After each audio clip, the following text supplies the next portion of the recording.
Alright, so how were we sound levels? Wow. Right, cool. I was talking the whole day yesterday. Our smart eyeglass demo at the booth was pretty popular. I came here at 8 in the morning, and 3:30 I took my first break.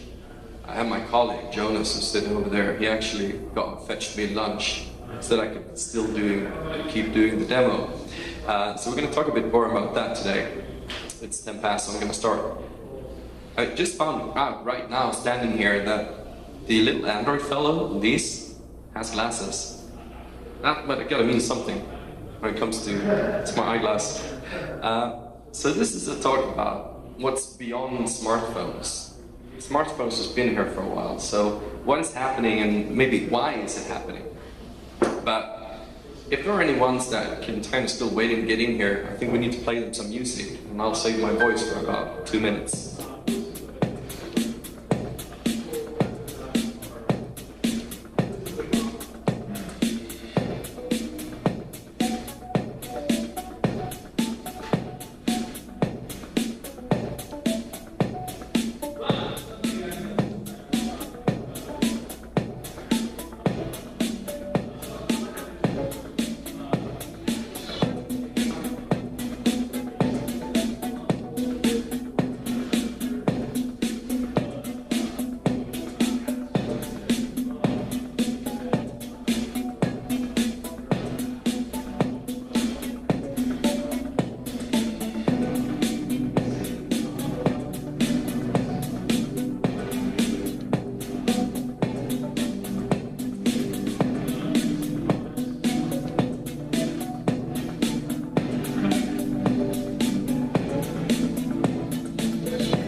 Was me saving 2 minutes of my voice. It's also me now being able to go back and say to people, yes, there was marketing in the talk. Now there's end of marketing in the talk. Now I'm going to talk about stuff that's interesting. I'm Trode Sangberg. I'm a developer advocate at Sony Developer World. You can follow me on Twitter as DevTrode. I used to work in research for many, many years at Sony. And I was doing projections of the future. So in 2008, you could see me talking about what happened in 2013, 2015, 2020, etc. And then I went on parental leave. I'm Swedish, so I went on 19 months of parental leave. And when coming back from that, I actually did not feel like going back to research, because some of the things that I have been talking about, they were happening now. And I wanted to be part of creating that, not just talking about it. So I'm going to talk about the future today, and the future starts 8,000 years ago. This is what's today known as the Sahara Desert, 8,000 years ago. It was a lush savanna, and the people on Earth by then, 10 billion people, they lived in small populations on that savanna, meeting up like every year or so, discussing what had happened, what thoughts do you have, what thoughts do I have, etc. And then catastrophic climate change happened, and we had to move to where there was still water, so in the Nile Valley. About 25 million people on Earth. And this is when humans started moving closer together, creating populations that didn't meet up a bit more often than every year. And that then led to the invention of stuff like the written language. You could tell people if they came up to you with a question, go read it up on the stone. So that was pretty good.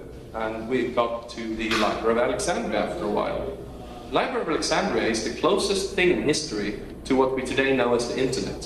One single place where all human knowledge is stored. And you can go there and you can read it all and study it all. If we move on a bit to the year 1450 CE, 400 million people on Earth, Gutenberg invents the printing press.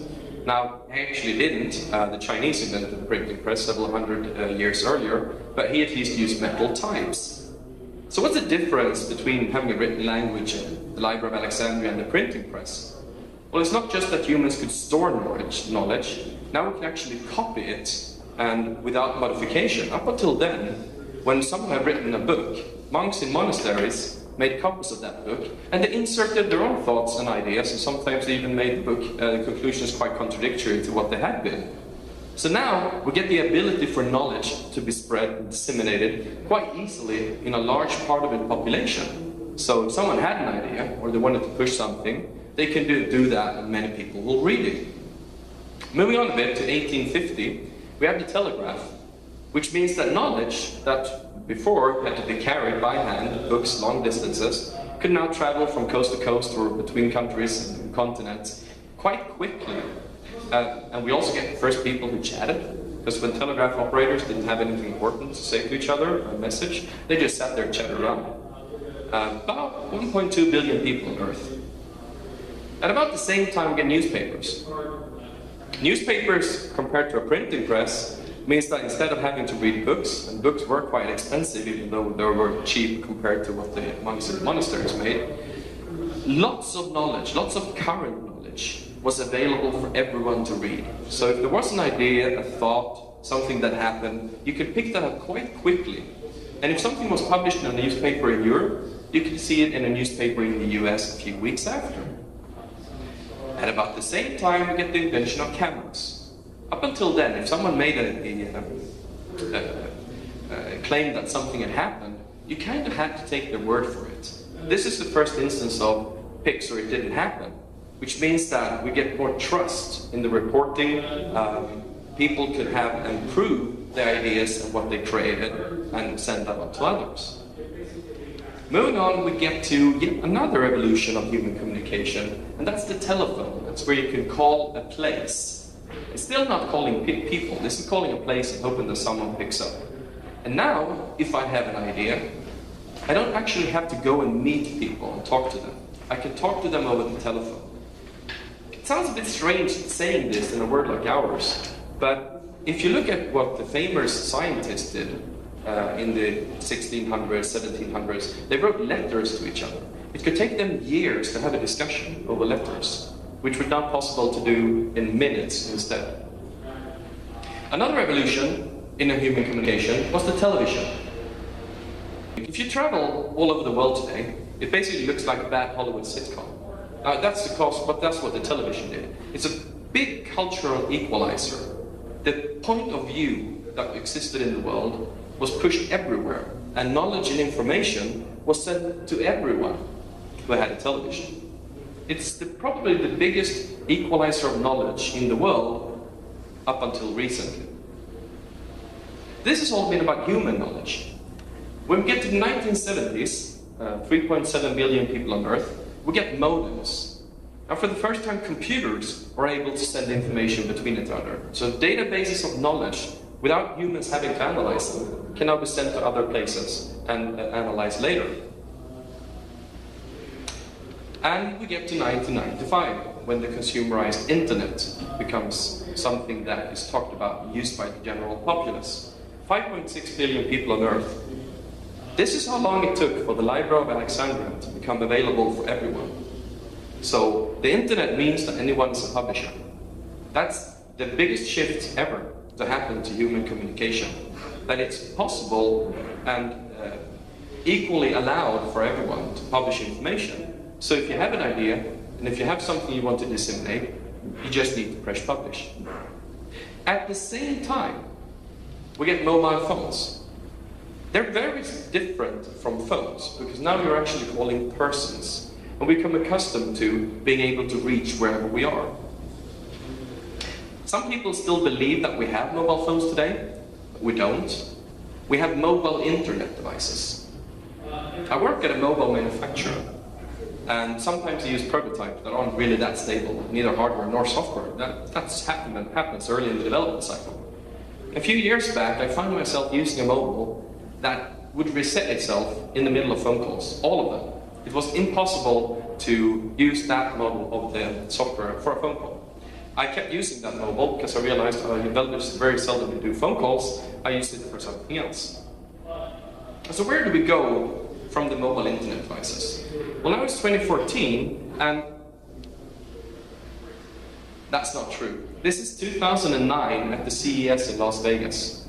We have Tom Hanks on stage showing the then prototype of Sony Smart Eyeglass. We've been working on this for 10 years. We showed it 5 years ago. I advise you to YouTube that video because Tom Hanks goes off script. It's pretty funny to look at, actually. But let's get back to 2014, where we are today and what we are showing here at this conference, the Sony Smart Eyeglass. And as you know, we're a bit over 7 billion people on Earth. And I'll stop talking about Smart Eyeglass again, and I'll go back to something different. At year 1, if we take all the information available for humans, all the technical information that humans had created and written down, so that includes the alphabet, that includes the Arabic numbers and stuff like that, and we give that a name, so all technical information, we call it, let's say 1J. It took 1,500 years for humans to double the amount of technical information we had available. It took another 250 years to quadruple it. In the year 1900, we had 8 J's. 1950, 16 J's. So I think you know where I'm going with this. My PowerPoint skills stopped there, by the way. But today, we're doubling the amount of technical information available in the world every year. This could be worrying. I mean, I talked about human communication, how humans have been sending information, disseminating information, storing information, and we've been doubling it for so long that you could imagine that we would not be able to keep up with this. After all, if we go and talk to the UN about population explosion, there's going to be less humans after the year 2070. So if information and dissemination of information was still purely a human activity, this could be an issue. But as you know, it's not. Thanks to the internet and computers, the rate of technical information doubling is going on no stoppage. What do we use that for? This is a famous quote. We are like dwarfs standing on shoulders of giants, able to see more and see farther than ancients. Many people think it was Newton who said it. He just paraphrased Bernard of Chartres from the 12th century. But that's right. This is what we're doing. When we're innovating, we're basing it upon what someone else has already done. And that someone is information in this abstract format. To be able to be innovative, there must be information available. So doubling the amount of technical information every year means that we are in a rapid pace of innovation compared to, the doubling in 1,500 years from year 1 to year 1,500. So what is it that we humans do with information? We talk about it. That's why we're here at conferences like this. We talk about something, others listen, they talk, and we continue to massage the information between us in this, very, very rapid way, where something we heard yesterday might be outdated already tomorrow.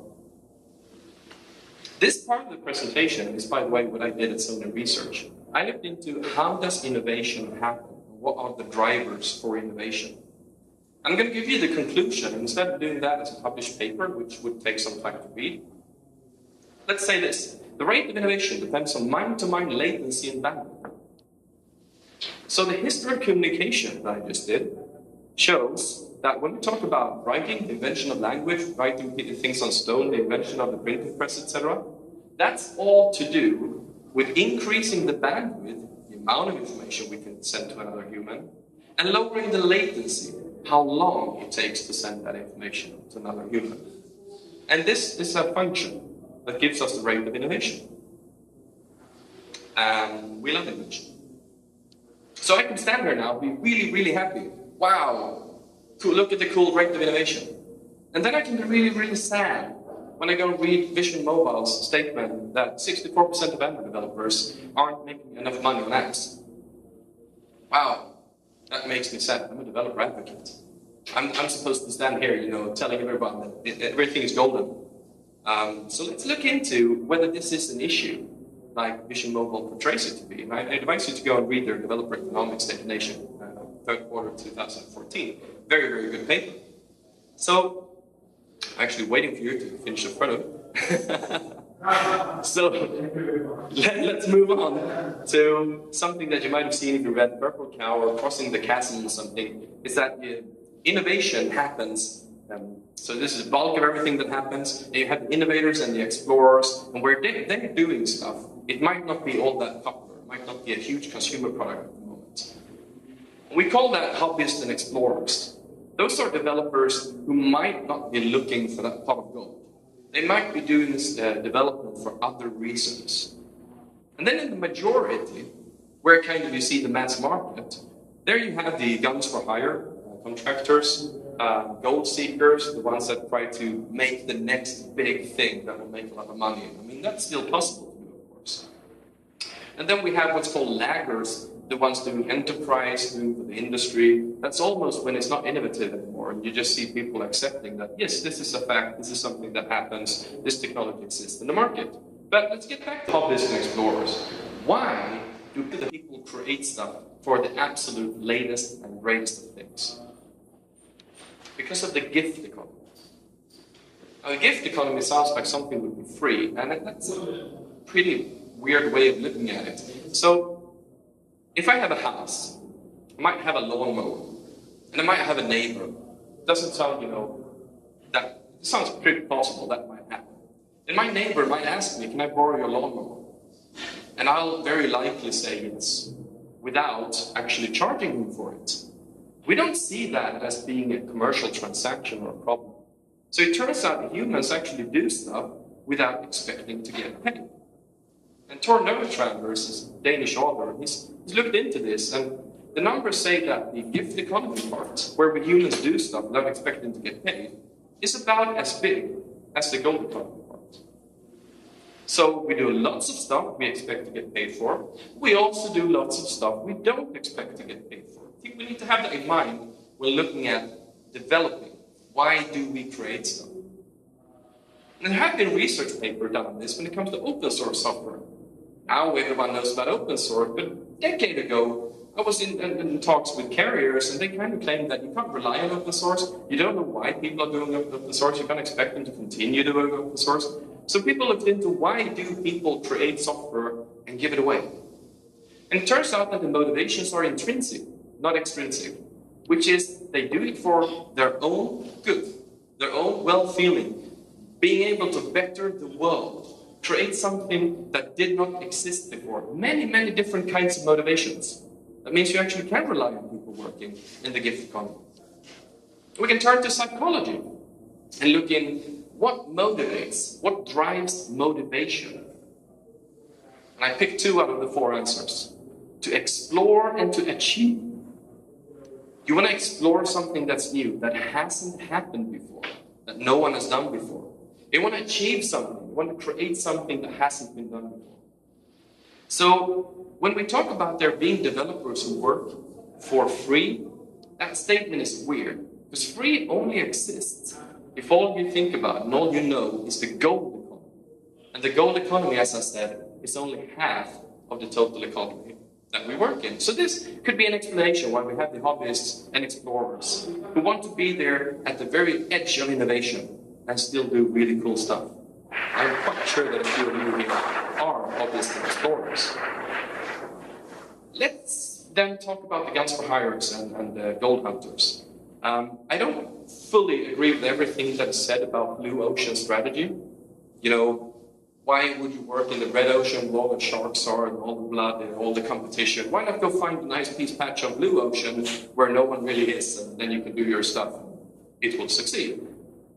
The argument against this, of course, there's a reason why no one is at that blue patch of the ocean. It might not actually work to do business there. But let's say that that actually works. So we want to be at the edge of innovation to attract hobbyists and explorers. We want to explore and achieve.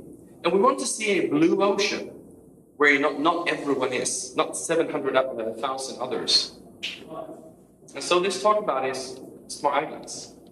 We released the SDK for smart eyeglass this Friday. It's now possible, without being in our hackathons, to start doing development for it. So we're giving a technology, we're creating a technology that caters very much for explorers. So I'm taking one box off the research into why developers develop. Exploring. And not everyone has a smart eyeglass. I was actually thinking about wearing one today during this presentation, but I only had the one, and I was a bit worried about dropping it, and that would be embarrassing, so I didn't. So we have an emulator.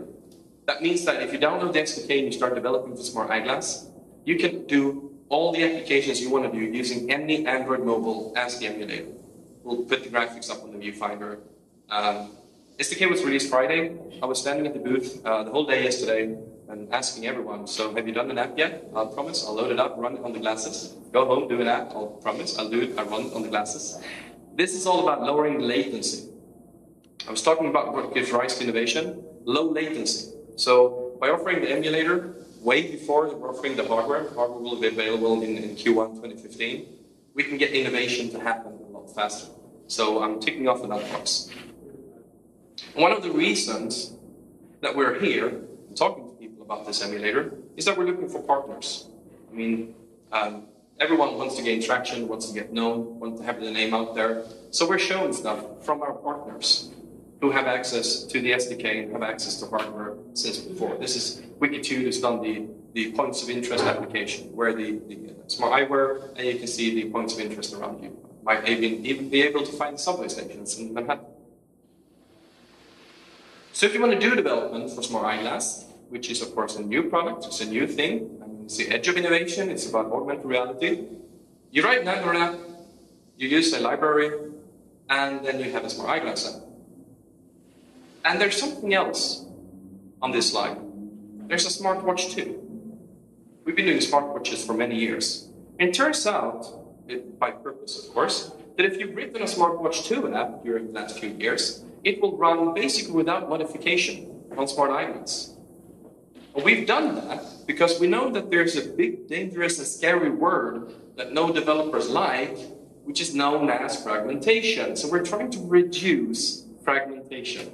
That's a good way of raising innovation and making life simpler. So we have a product category called smartware, where we're trying to make the SDKs and APIs very, very similar. So that if you develop for one of them, it will work with some or slight or none modifications. And that's headsets and smart bands and stuff like that. Another way of talking about smart eyewear or smartware is, of course, to call them what they are. Things with internet. Now we're getting to Internet of Things. Now we're getting to basically that we're connecting all the devices that we have and trying to figure out what the next thing is. We've had smartphones for quite some time. Everyone is doing these wearables at the moment. One of the reasons is that everyone here is probably unlocking your phone 150 times a day. I'm standing here with my mobile vibrator, and if it vibrates right now, I don't know how important that is. Not until I pick it up and check it. With a product like Smart Eyewear or a smartwatch 3 as I have on my wrist, I'll be able to quickly know whether it was important or not. And I'm thinking that actually might, lessen a bit of our technological stress. So one of the products I use myself is a smart band. It wakes me up in a light sleep cycle every morning. That's nice, light vibration. It also vibrates when the phone rings, so I don't miss any more phone calls. That's the use cases I do. It's a life logging smartware. So it logs activities about my life, and it puts all that data into a separate application called LifeLog. I hear the alarm bell goes off. We don't really like putting all our stuff into a single manufacturer's service, do we? I don't, and I work there. So I'm happy to say that we're going to create web APIs for this service so that anyone can extract that data and in the future maybe input data into the service instead of locking it in. So that's web APIs. We do cameras, and this is in relation to web APIs. So we do lots and lots and lots of cameras, pretty cool cameras. You can connect them to your mobile, you can use them standalone. And we have an SDK for the cameras. It's a bit unusual, I think. You can do development for all these cameras, and you can do that using standard HTTP and JSON APIs. And we don't lock that down to a single platform. If you don't do that on iOS, if you don't do that on Microsoft Windows, then please feel free. We just want the APIs to be used. So anytime you want, the web APIs for LifeLog, web APIs for cameras are available.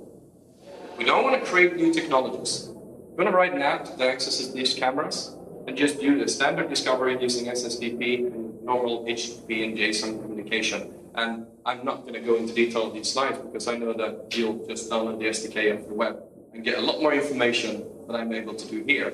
But what I want to say is we're doing all of this and we're creating all of those APIs to fill the last box on my list, openness. We were first with allowing to unlock bootloaders.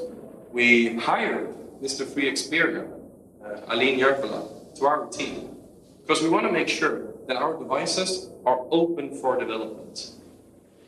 So we look through this list, catering to explorers who want to do new cool stuff. We use low latency. We put the technologies out there way before the hardware is available. We want the SDKs to be able to be used by everyone. We want to reduce fragmentation and want to be open about it. So what kind of use cases does that lead up to? This is a partner.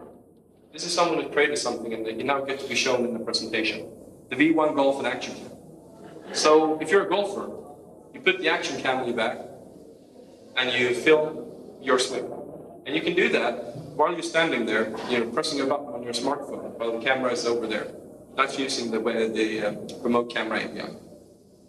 You transfer it to some unit of computation. You analyze the swing, and you'll get to know if you're as bad as a golfer as I am. That's one case. Last week, a friend of mine is a bus driver in Sweden. He told me that my image of what a bus looks like this, isn't true. His employer has mandated the use of 3 displays on their dashboard that they are required to keep track of. There are like GPS, there are information about where they are in the schedule, and there's a display for eco-driving. And he needs to, and this is mandated, he needs to take very care of the eco-driving, else he's spending more money than he needs to. And he heard me talking about smart eyeglass, and he just told me, dude, if you can get that information from those 3 displays up on smart eyeglass, my employer wants that. Not just because it would make me a safer driver, because I don't need to take the eyes off the road. They don't have to install 3 expensive displays in all their buses. Clever. So here are the use cases that we are currently creating by doing something that's beyond smartphones. And I see them as verticals.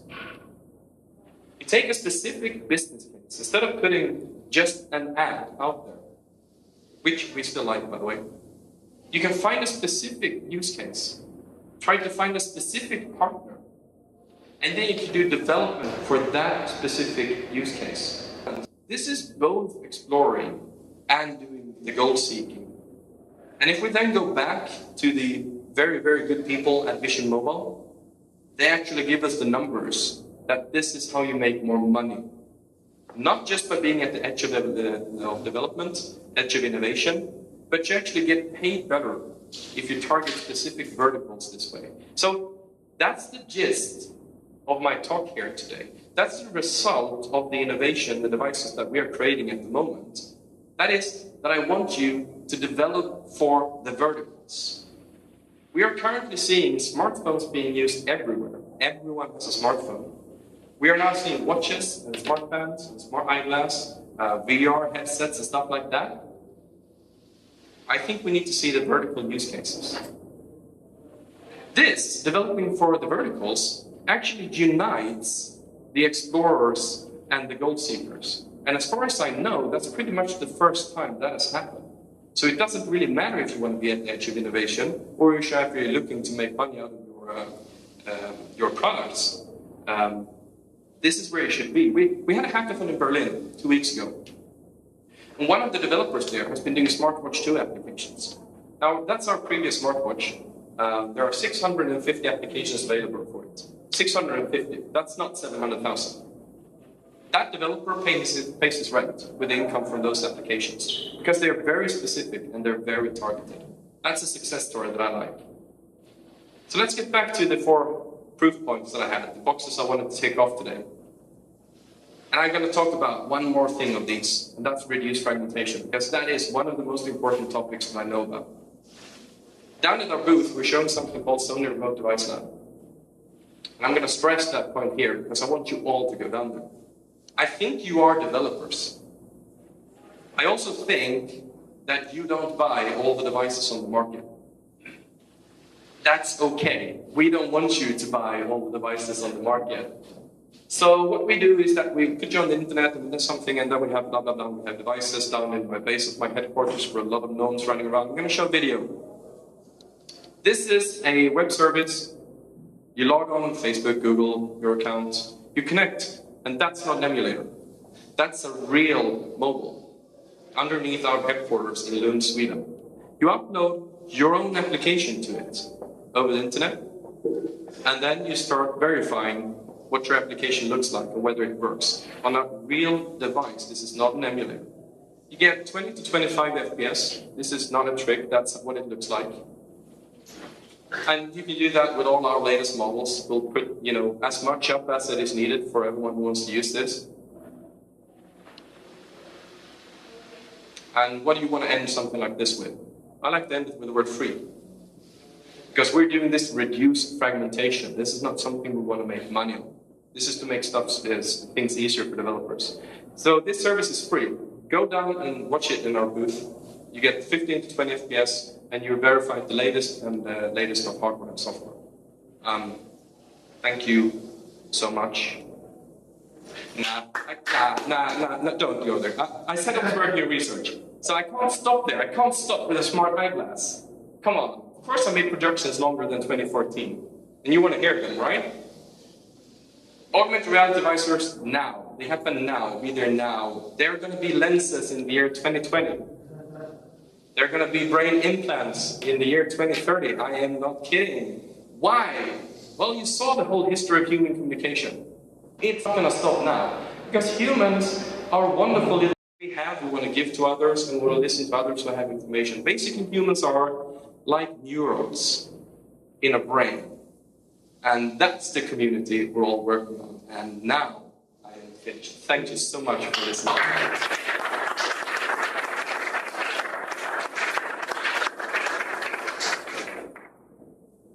If there are any questions, I'll be happy to answer them. So your remote devices, is that only Sony devices or other devices? All right, so about the Sony Remote Device Lab, you're right, it's a Sony Remote Device Lab. I fully understand why it would be really cool to have much more devices up there, but one of the reasons that we can do this is because our own devices, so we optimize the path from the screen to the internet. So it's not running, regular screen grabbing. We're deep down in the buffer, and of course we can only do that on our hardware. Follow up to that is that do we need to be doing something with the Sony SDKs to avail that facility, or is it available for any all of that? All right, so whether you have to use a special Sony SDK to be able to run your app on Sony Remote Device Lab, no. And you can put in any profiling APIs that you use today. You can put that and run it on the device. We have no comments on what you're running. The devices are being reset, factory restored, and all that between each usage. So while I can't, promise you cryptographically that if someone won't be able to kind of look at what you did, it's going to be a clean device slate every time you use it. And you get like a session for him. I don't know if you get 30 minutes or 50 minutes or something. But do run whatever you want. We talked about earlier on how information matters, and for 10 years now, especially in enterprise environments, information management is a big topic. And what's your opinion? Will these wearables also perhaps revolutionize the information management on a personal scale, but also in enterprise environments? Good question, Boris. Whether wearables will change the way we handle information in companies. I think, there was a discussion 8 years ago about bring your own device, and it was still said that the IT departments at companies would mandate all the equipment you use. And we're seeing that they're failing in this. So people working inside and outside of companies are going to have lots and lots of devices that track a lot of data. And that information I actually don't think we will see a pretty solution to who's going to own that information between your employer and you. I think it's going to be interesting to see that kind of clash. Should my employer know how much I slept last night? When I say that, oh, I didn't really get this done at work, should my employer be able to tell me, well, I kind of saw that you installed the latest Destiny on your PS4 yesterday, and then you only slept for 3 hours? Yeah.